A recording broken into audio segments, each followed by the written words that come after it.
एकदम यूनिक नए नाश्ते की रेसिपी आज मैं आपके साथ शेयर करूंगी।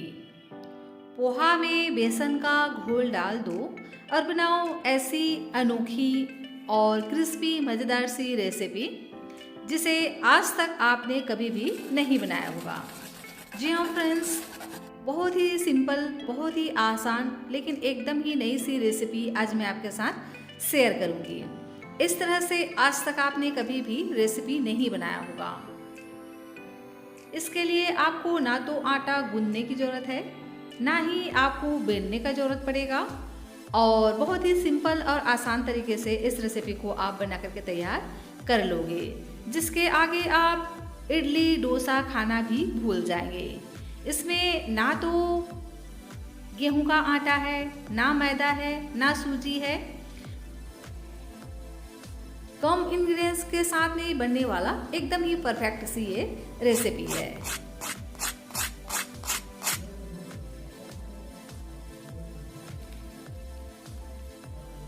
सुन सकते हैं इसकी आवाज़ कि ये कितना क्रिस्पी बनकर के तैयार होता है और अंदर से बहुत ही ज़्यादा चटपटा सा मसालेदार फीलिंग। तो ज़रूर से इस रेसिपी को आप एक बार ट्राई कीजिएगा। यह रेसिपी आपको बहुत ज़्यादा पसंद आएगा। Hello everyone, Ritu serial recipes में आपका स्वागत है। फ्रेंड्स, आज मैं आपके साथ पोहा और बेसन से बनने वाली बहुत ही मज़ेदार सी रेसिपी शेयर करने वाली हूँ। तो रेसिपी अगर आपको अच्छी लगे तो प्लीज़ आप वीडियो को लाइक, चैनल को सब्सक्राइब ज़रूर से कर लीजिएगा और अपने फ्रेंड्स और फैमिली के साथ शेयर भी ज़रूर से कीजिएगा। और यह रेसिपी आप कहाँ से बैठकर देख रहे हैं, प्लीज़ कमेंट कर कर आप मुझे ज़रूर से बताइएगा। मुझे यह जानकर बहुत ही ज़्यादा खुशी होती है कि मेरी यह रेसिपी लोग कहाँ कहाँ से देख रहे हैं। तो चलिए फ्रेंड्स, इसे बनाना स्टार्ट करते हैं। इस रेसिपी के लिए परफेक्ट मेज़रमेंट का होना बहुत ज़्यादा ज़रूरी है, तभी आपकी जो रेसिपी है ना बहुत ही शानदार बन करके तैयार होगा। तो इस रेसिपी को बनाने के लिए मैंने यहाँ पर लगभग आधा कटोरी पोहा लिया है। यहाँ पर आप कोई सा भी पोहे का यूज़ कर सकते हो, जो भी आपके घर में अवेलेबल हो, चाहे मोटा वाला हो या पतला वाला हो। तो सबसे पहले पोहे को आप बढ़िया से छान लीजिएगा, क्योंकि पोहे में डस्ट वगैरह रहता है, तो इसे अच्छे से छानना ज़रूरी है। मैंने पोहे को पहले ही छान करके तैयार कर लिया था। आप चाहें तो पोहे को कॉटन के कपड़े में पोंछ भी सकते हैं और इसे हम एक ग्राइंडर में डालकर बढ़िया से ग्राइंड कर लेंगे। तो जितना अच्छे से ग्राइंड हो जाए उतना आप इसको ग्राइंड कर लीजिए। तो वैसे तो जो पोहा है ना बहुत ज़्यादा चिकना पाउडर की तरह नहीं होता है, लेकिन इसी से ही बहुत ही बढ़िया सा नाश्ता बन करके तैयार हो जाता है। अब हम लेंगे आधा कटोरी बेसन को डाल देंगे एक बड़े से मिक्सिंग बाउल में और इसकी हम एक घोल तैयार करेंगे। तो पानी हम यहाँ पर कितना डालेंगे ये भी बहुत ज़्यादा इम्पॉर्टेंट है। तो जितना हमने यहाँ पर पोहा लिया है उतना ही हम यहाँ पर बेसन लेंगे और उतना ही हम यहाँ पर पानी लेंगे। मतलब सभी की क्वांटिटी को हमें इक्वल रखना होगा। तो पानी को एक साथ नहीं डालना है, थोड़ा थोड़ा करके हम पानी डालेंगे ना तो बिल्कुल भी इसमें लम्स नहीं पड़ेंगे। और देखिए इस तरह से गाढ़ा सा लम्स फ्री घोल पहले हम तैयार कर लेंगे।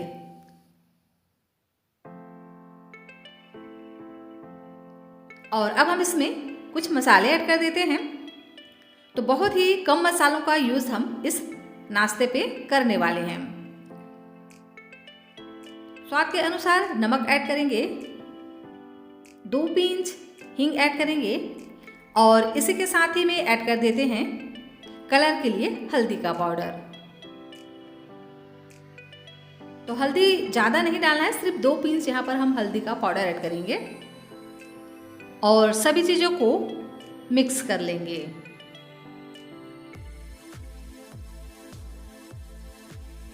सभी चीज़ें अच्छे से मिक्स हो गई हैं। तो अब हम बचा हुआ सभी पानी को इसमें ऐड कर देंगे और एक पतला सा घोल तैयार करेंगे। देख सकते हैं पतला सा घोल हमारा बनकर के तैयार हो गया है।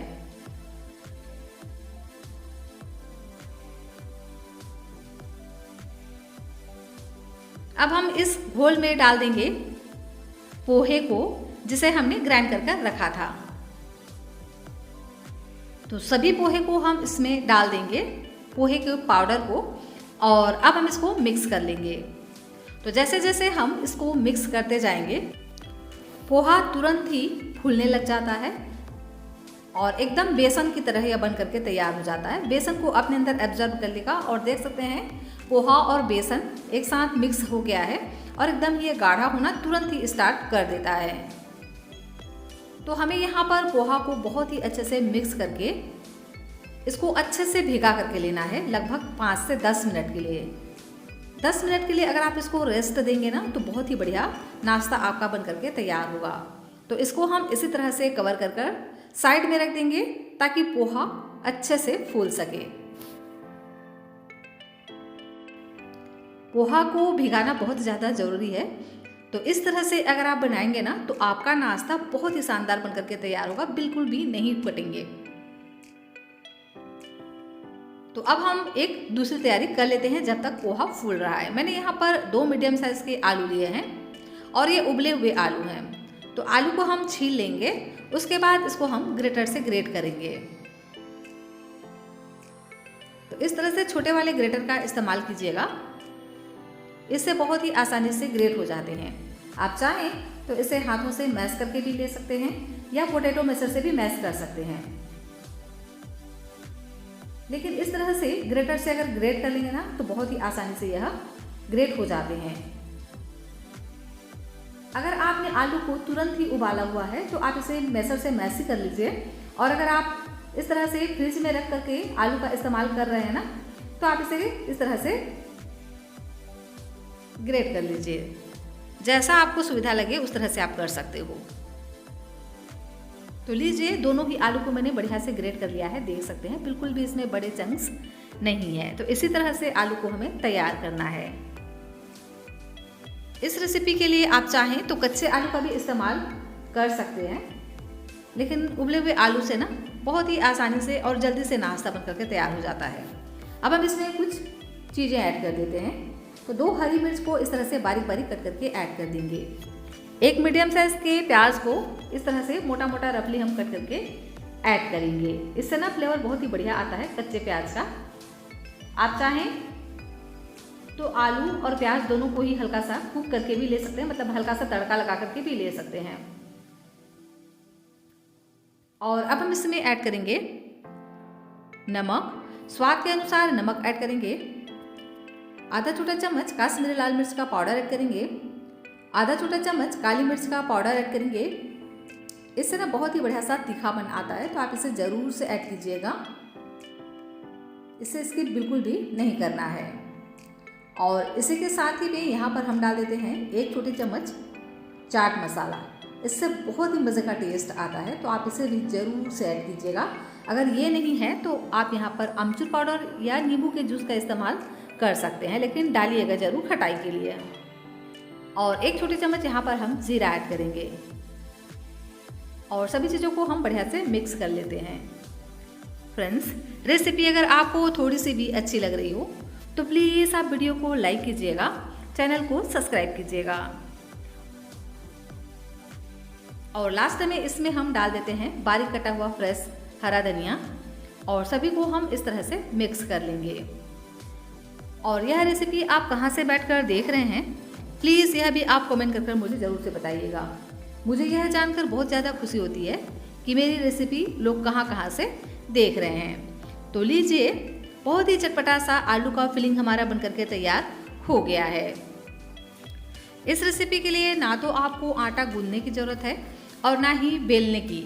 ऐसा तरीका मैं आपके साथ शेयर करूँगी कि इसे आप बहुत ही आसानी से घर पर बना करके तैयार कर लोगे। तो पूरी वीडियो को लास्ट तक ज़रूर से देखिएगा, तभी यह रेसिपी आपको समझ में आएगी।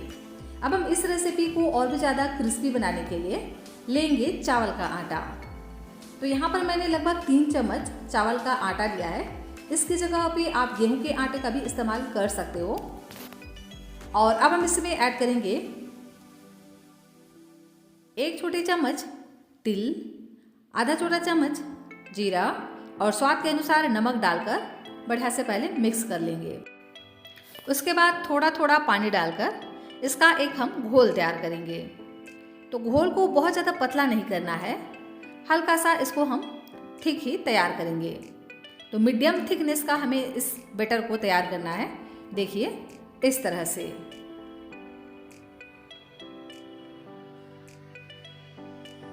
इसको अभी हम साइड में रखेंगे और इधर देखिए ये जो पोहा और बेसन है अच्छे से सेट हो गए हैं। इसे आप ज़रूर से 10 मिनट के लिए रेस्ट दीजिएगा। इस तरह से जब पोहा फूल जाता है ना तो बहुत ही बढ़िया से आपका नाश्ता बन करके तैयार होता है। देख सकते हैं कि यह कितना थिक बन करके तैयार हो गया है। पोहा अपने अंदर 2 गुना पानी को ऑब्जर्व कर लेता है, लेकिन हमें सेम क्वांटिटी में पानी डालकर इसको भिगा करके छोड़ देना है। देख सकते हैं इस तरह से, मतलब जितना आपने पोहा लिया है उतना ही आप पानी लीजिए और बेसन का घोल तैयार कीजिए और उसमें पोहे को डालकर अच्छे से इस तरह से फूलने के लिए छोड़ दीजिए। 10 मिनट में पोहा बढ़िया से सॉफ्ट हो जाता है और बढ़िया से इसमें बाइंडिंग भी आ जाती है। तो नाश्ते को और भी ज़्यादा क्रिस्पी बनाने के लिए और हल्का सा इसमें बाइंडिंग देने के लिए यहाँ पर हम यूज़ कर रहे हैं चावल के आटे का। तो 2 से 3 चम्मच यहाँ पर हम चावल का आटा इस्तेमाल करेंगे। इसकी जगह पे आप चाहें तो सूजी का भी इस्तेमाल कर सकते हैं, लेकिन चावल का आटा हर घर में अवेलेबल रहता है, तो मैंने यहाँ पर चावल के आटे का इस्तेमाल किया है। अगर आप इस रेसिपी को सिर्फ पोहा और बेसन से बनाएंगे तो हो सकता है कि आपकी रेसिपी हल्की सी फट जाए, और यहाँ पर अगर आप चावल का आटा इस्तेमाल करेंगे तो बिल्कुल भी आपकी रेसिपी नहीं फटेगी। तो मैं यहाँ पर कोई भी और मसाले वगैरह का इस्तेमाल नहीं कर रही हूँ। आप चाहें तो यहाँ पर लहसुन अदरक का पेस्ट या यहाँ पर आप तीखेपन के लिए हरी मिर्च का भी इस्तेमाल कर सकते हैं या धनिया वगैरह भी ऐड कर सकते हैं। मैं यहाँ पर इस डो को एकदम ही सिंपल तरीके से तैयार करूँगी। तो अभी हम इसमें बिल्कुल भी पानी वगैरह नहीं डालेंगे और अच्छे से इसको गूंदेंगे और गूंदते हुए इसको हम चिकना करेंगे। तो 2 से 3 मिनट के लिए इसी तरह से कंटिन्यू चलाते हुए आपको इसको गूंदना है। जितना अच्छे से आप इसको गूंदेंगे उतना ही बढ़िया आपका नाश्ता तैयार होगा। तो अच्छे से इस तरह से मसलते जाना है। मसल कर इसको हमें चिकना सा डो तैयार करना है। तो अगर आपको हाथ में थोड़ा सा इस तरह से स्टिकी सा लगे तो आप यहाँ पर हाथों पर थोड़ा सा ऑयल लगा सकते हैं, ताकि ये बिल्कुल भी हाथों पर चिपके ना। और इस बात का ध्यान रखिएगा कि यहाँ पर आप चावल के आटे का इस्तेमाल जब कर रहे हों तो चावल का आटा एकदम चिकना होना चाहिए, मतलब दरदरा सा जो चावल का आटा रहता है उसका इस्तेमाल हमें नहीं करना है।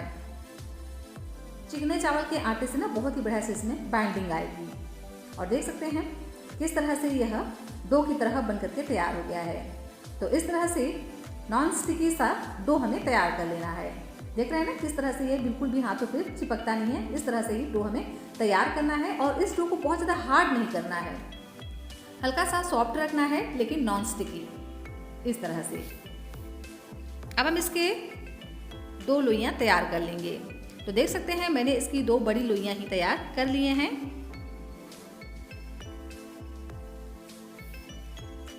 अब हम इस रेसिपी को बिना बेले बनाने वाले हैं, तो इसके लिए लेंगे एक चकला। चकले पर थोड़ा सा ऑयल जरूर से ग्रीस कीजिएगा।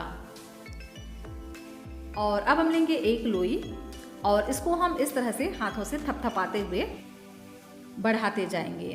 तो ये बहुत ही आसानी से इस तरह से बढ़ जाएंगे, क्योंकि यह जो डो है ना एकदम ही सॉफ्ट है। देख सकते हैं जैसे जैसे आप इस तरह से इसको दबाते जाएंगे हाथों से, ये अपने आप ही इस तरह से फैलता जाएगा। और क्योंकि हमने यहाँ पर ऑयल की ग्रीसिंग की है तो ये बहुत ही आसानी से निकल भी जाते हैं। कोई भी आपको परेशानी नहीं होगी इस तरह से अगर आप बनाएंगे तो इसे आप चाहें तो इस तरह से हाथों से ही बड़ा कर सकते हैं, और अगर आप चाहें तो इसमें हल्का सा बेलन भी चला सकते हैं। ऐसा नहीं है कि आपको नहीं ही चलाना है, लेकिन इस तरह से भी आप इसको बहुत ही आसान तरीके से बना सकते हैं, क्योंकि इसे हमें थोड़ा मोटा ही रखना है, बहुत ज़्यादा पतला नहीं करना है। तो इसीलिए आप इसको हाथों से ही बहुत ही आसानी से इस तरह से कर सकते हैं। और अगर आपको लगी तो हल्के हाथों से आप बेलन चला लीजिएगा और इस तरह से मोटा सा ही एक हम रोटी तैयार कर लेंगे। और अब हम इनके किनारों को कट कर लेते हैं। तो चाकू या पिज्ज़ा कटर से आप इसको इस तरह से कट कर लीजिए स्क्वायर शेप में। देख सकते हैं ये बिल्कुल भी चिपकते नहीं हैं, बहुत ही आसानी से निकल जाते हैं। तो मैंने इसको इस तरह से स्क्वायर शेप में कट कर लिया है और जो किनारे के एक्स्ट्रा पार्ट बच जाते हैं उनको आप फिर से इस तरह से डो तैयार कीजिए और इसकी आप लोई तैयार कर लीजिए। और इसी तरह से हम दूसरा पीस भी तैयार कर लेते हैं। दूसरा पीस जब आप बना रहे हो तो ऑयल ज़रूर से लगा लीजिएगा चकले पर, जिससे ये बिल्कुल भी ना चिपके।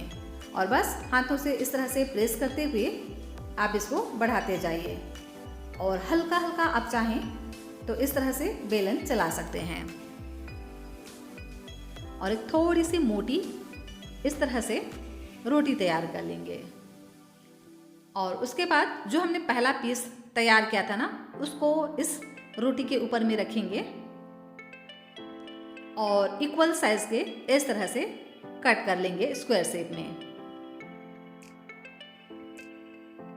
और किनारे के जो एक्स्ट्रा पार्ट हैं उसको हम फिर से इसी तरह से तैयार कर लेंगे लोई। उसके बाद इसको हम कट कर लेंगे। और लीजिए इसी तरह से मैंने 3 पीस तैयार कर लिए हैं, देख सकते हैं।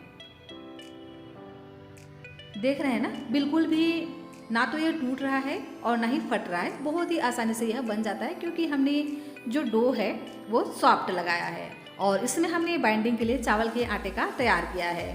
तो इस तरह से अगर आप इन 2-3 बातों का ख्याल रखेंगे ना तो आपकी रेसिपी बहुत ही बढ़िया एकदम परफेक्ट तरीके से बन करके तैयार होगी। जो आप डो लगा रहे हो उसको थोड़ा सॉफ्ट लगाइए, हल्के हाथों से आप इसको चाहें तो बेल लीजिए और अच्छे से आप इसको मसल कर चिकना कर लीजिए। और अब हम लेंगे 1 पीस नाश्ते का और इसमें हम डालेंगे फिलिंग को, जो हमने आलू का चटपटा मसाला तैयार किया था। तो इसको हम लगभग 2 से 3 चम्मच इस तरह से फिल करेंगे और एक साइड में हमें इसको फिल करना है। देख सकते हैं ना, इस तरह से लंबाई में इसको हम डालेंगे और बहुत ज़्यादा नहीं डालना है, 2 से 3 चम्मच ऐड कीजिएगा।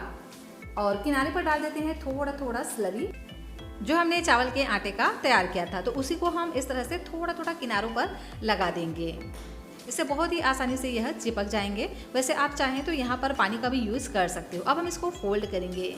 तो इसको फोल्ड करने के लिए इस तरह से नीचे से दोनों हाथों से पकड़ना है और इस तरह से ऊपर की ओर लेते हुए इसको हम रोल करेंगे। तो बहुत ही आसानी से यह रोल हो जाएंगे, बिल्कुल भी नहीं टूटते हैं, देखिए। और जो नीचे का एक्स्ट्रा पार्ट है उसको हम इस तरह से ऊपर उठाते हुए फोल्ड करेंगे और इसको हम इस तरह से चिपका लेंगे। देख सकते हैं बहुत ही आसानी से यह तैयार हो जाते हैं, बहुत ही बढ़िया से इसमें शेप आ जाता है। और इनके जो किनारे हैं उनको भी आप हाथों से इस तरह से दबाते हुए फील कर लीजिए और इक्वल कर लीजिए। दोनों ही साइड को इस तरह से हम तैयार कर लेंगे। और देख सकते हैं इस तरह से कितना प्यारा इसका शेप आता है। और देख सकते हैं ना कि कितना प्यारा इसमें शेप आता है इस तरह से बनाते हैं। तो बहुत ही सिंपल और बहुत ही आसान सी यह रेसिपी है। तो इसी तरह से हम दूसरा पीस भी तैयार कर लेंगे। बस नीचे की ओर हमें फिलिंग को डालना है और बहुत ज़्यादा नहीं डालना है। 2 से 3 चम्मच यहाँ पर हम फिलिंग को ऐड करेंगे और किनारे पर हम थोड़ा स्लरी डाल देंगे। तो इस तरह से चाहे चम्मच से या हाथ से, जैसा आपको सुविधा लगे उस तरह से आप हल्का किनारे पर लगा दीजिए स्लरी को। और अब हम इसको फोल्ड करेंगे। तो इसे फोल्ड करने के लिए इस तरह से नीचे से फोल्ड कीजिएगा और दोनों हाथों की सहायता से आप इसको ऊपर की ओर इस तरह से लेते हुए फोल्ड कीजिए। और जो बचा हुआ एक्स्ट्रा पार्ट है उसको आप नीचे से उठाइए और ऊपर की ओर ला करके इस तरह से जोड़ दीजिए। और देख सकते हैं बहुत ही बढ़िया से इसमें लुक आ जाता है इस तरह से अगर आप तैयार करते हैं। तो इसी तरह से हम तीनों ही पीस को तैयार कर लेंगे। देख सकते हैं ना कि कितना मज़ेदार सा नाश्ता देखने से ही आपको लग रहा होगा। और इस तरह से अगर आप बनाएंगे ना तो ये बहुत ज़्यादा क्रिस्पी बन करके तैयार होते हैं। ना तो ये टूटेंगे और ना ही फटेंगे अगर आप इसे इस तरह से बनाएंगे तो चलिए अब हम एक तैयारी और कर लेते हैं। जो हमने स्लरी तैयार किया था उसमें डालेंगे थोड़ा सा बारीक कटा हुआ हरा धनिया। और अब हम क्या करेंगे, इस नाश्ते को इसमें ऐड कर लेंगे। हरा धनिया को पहले अच्छे से मिक्स कर लीजिए स्लरी में और इसके बाद इसको हम डीप करेंगे इस स्लरी में नाश्ते को। तो इस तरह से कोई चौड़ा बर्तन लीजिए या प्लेट लीजिए और इसमें आप नाश्ते के एक पीस को रखिए और ऊपर से डालिए स्लरी को, ताकि ये अच्छे से कवर हो पाए। और अच्छे से हम ऊपर से डालते हुए इसको बढ़िया से कवर कर लेंगे, स्लरी से कोट कर लेंगे। और इस तरह से एक एक पीस हम डाल देंगे ऑयल में। तो यहाँ मैंने लगभग 1 बड़े चम्मच ऑयल लिया है। ऑयल को हमें अच्छे से गर्म कर लेना है। हाई फ्लेम पे पहले हम इसको 1 मिनट के लिए पकाएंगे और ऊपर से इस तरह से हम डाल देंगे ऑयल को चम्मच की सहायता से। थोड़ा थोड़ा ऑयल को हम डाल देते हैं इस तरह से और 1 से 2 मिनट के लिए इसको हम पकने देंगे। जब इस तरह से यह एक साइड से गोल्डन क्रिस्प कलर के हो जाएं, तो उसके बाद इसके हम साइड को चेंज कर देंगे। तो चम्मच की सहायता से हम इसको इस तरह से पलट देते हैं और देख सकते हैं ना, एक साइड से बहुत ही बढ़िया से इसमें कलर आ चुका है। तो इस तरह से अलटते पलटते हुए दोनों ही साइड से हम इसको क्रिस्प होने तक सेंक लेंगे। जब दोनों ही साइड से बहुत ही बढ़िया से इसमें कलर आ जाए तो उसके बाद इसको हम निकाल लेंगे। तो इस तरह से हम चिमटे की सहायता से इसको निकाल लेंगे ना, तो बहुत ही आसानी से यह निकल जाते हैं। और लीजिए, गर्मा गर्म पोहे का नाश्ता हमारा बनकर के तैयार हो गया है। पोहा और बेसन से बना हुआ यह रेसिपी एकदम ही शानदार होता है। इसका टेस्ट भी बहुत ही मज़े का होता है अगर आप इसे इस तरह से बनाएंगे तो। अगर आप इसे सिर्फ चावल के आटे से बनाएंगे तो एकदम ही ये कड़क हो जाएगा। अगर आप इसे पोहा से बनाएंगे तो ये फटने लगेगा और बेसन से बनाएंगे तो एकदम सॉफ्ट हो जाएगा। अगर आप इसे इन तीनों की कॉम्बिनेशन से बनाएंगे ना, तो इसका जो रिजल्ट है आप देख सकते हैं कि कितना मज़ेदार सा यह बन करके तैयार होता है।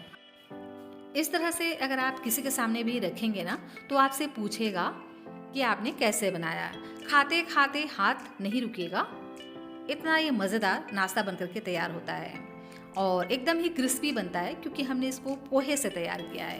पोहे का कोई भी नाश्ता बनाते हो ना, तो बहुत ज़्यादा शानदार बनता है और क्रिस्पी बनता है। तो ज़रूर से इस रेसिपी को आप एक बार ट्राई कीजिएगा। यह रेसिपी आपको और आपके पूरे परिवार को बहुत ज़्यादा पसंद आएगा। तो फ्रेंड्स, रेसिपी अगर आपको आई हो पसंद तो प्लीज़ वीडियो को कर दीजिएगा लाइक, चैनल को कीजिएगा सब्सक्राइब और कमेंट करके मुझे ज़रूर से बताइएगा कि यह रेसिपी आपको कैसी लगी। पसंद आई हो तो प्लीज़ वीडियो को लाइक कीजिएगा।